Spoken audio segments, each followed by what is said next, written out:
नसीब लोग हैं जिनको सच्ची तौबा की तौफीक नसीब होती है, और वो लोग जो अपनी ज़िंदगियां यूं ही बसर कर देते हैं और राह मुस्तकीम पे नहीं आते, आवारगी में बसर कर देते हैं, तो फिर मनो मट्टी तले चले गए लोग कहानी भी भूल जाते हैं।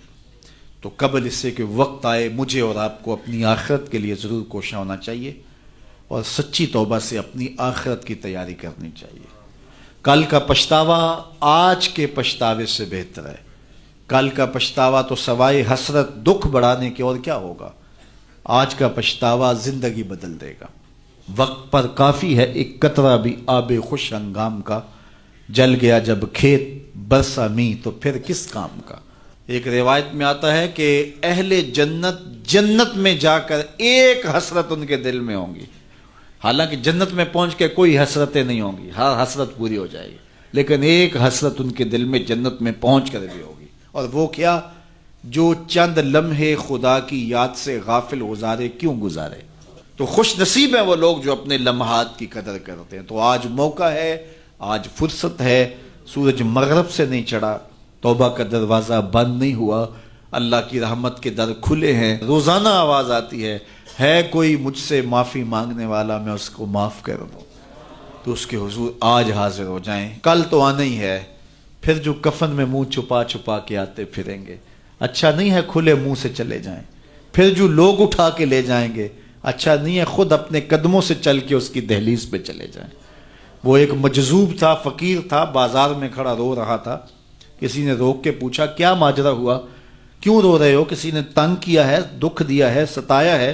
उसने कहा कुछ भी नहीं हुआ, बस इन लोगों के रवैये ने दुखी कर दिया है। कहा क्या हुआ? कहा मेरा ये जहन बना था कि मैं इनकी और रब की सुलह करवा दूं। तो कहा फिर क्या हुआ? कहा वो तो मानता, ये नहीं मानते। वो तो कहता है इनको ले आ मेरी दहलीज पे, एक आंसू से सारे गुनाह माफ कर दूंगा। लेकिन ऐसे खोए हैं, ये उल्टा मुझे बेवकूफ़ कह रहे हैं, ये मुझे घूर रहे हैं कि तुम क्या हमें बता रहे हो। अल्लाह अकबर।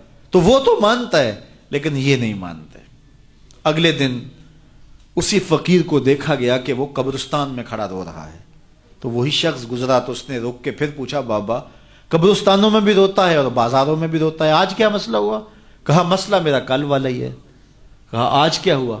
कहा कल उनसे मायूस हुआ तो फिर आज इधर निकल आया, और आज मेरा प्रोग्राम बना कि चलो इनकी और रब की सुलह करवा दो। तो कहा आज क्या रुकावट है? कहा आज ये मानते हैं वो नहीं मानता। तो कबल इससे कि उधर से इनकार हो जाए कि अब वक्त बीत गया, अब तुमने वो वक्त गंवा दिया, हमने बड़ी मोहलत दी थी तुम्हें। डूबता सूरज तुम्हें रोज कोई पैगाम देता था, उठते हुए जनाजे तुम्हें रोज कुछ कहते थे, बुढ़ापा तुम्हें आवाजें देता था, तुम चलते तो ठोकरें लगती थी, ये ठोकरें तुम्हें कुछ कहती थी, लेकिन तुमने किसी बात पे गौर ना किया और लंबी जिंदगी की उम्मीद पर तुमने मालिक की दहलीज को छोड़े रखा। अब तुम्हारे लिए कोई रास्ता बाकी नहीं बचा। तो कबल इससे कि वो वक्त आए कोई हुज्जत बाकी न रहे, जिंदगी के जो 4 दिन मुझे आपको मुयस्सर हैं, हम अल्लाह के हुजूर सच्ची तौबा करें। तौबा की शराइत 3 हैं। पहली शर्त यह है कि जो गुनाह किया है उस पर नदामत, दूसरा यह है कि उसको तर्क करने का पुख्ता अज़्म मुसम्मम, और तीसरी चीज़ यह है कि आइंदा उसको कभी भी नहीं करूँगा। अगर ये 3 शर्तों के साथ कोई अल्लाह के हुजूर हाजिर हो जाता है तो वो सच्ची तौबा है। लेकिन महज किसी मजलिस के अंदर तौबा तौबा पुकार उठे, जिस तरह वो गाड़ी वाला एक्सीडेंट देखता है तो रुकता है, 5 लाशें गिरी हुई हैं तो वो टेप भी बंद कर देता है, सारे बस वाले तौबा तौबा पुकारने लग जाते हैं, 1.5 किलोमीटर के बाद फिर दोबारा वो बटन दबा देता है और फिर वही गाने और वही गलीज चीज़ें, और फिर मामूल की ज़िंदगी। ऐसी तौबा नहीं है। तौबा यह है कि माँ कबल के जो आमाल हैं उनसे नदामत पैदा हो और उनको तर्क कर दिया जाए और आइंदा अज़्म मुसम्मम रखा जाए। तो अल्लाह ताला जल्ला शानहू सच्ची तौबा को कबूल करता है और फिर तौबा करने वाले के माँ कबल के सारे गुनाह मिटा के नेकियों में तब्दील कर देता है। अल्लाह जल्ला शानहू मुझे भी आपको भी सच्ची तौबा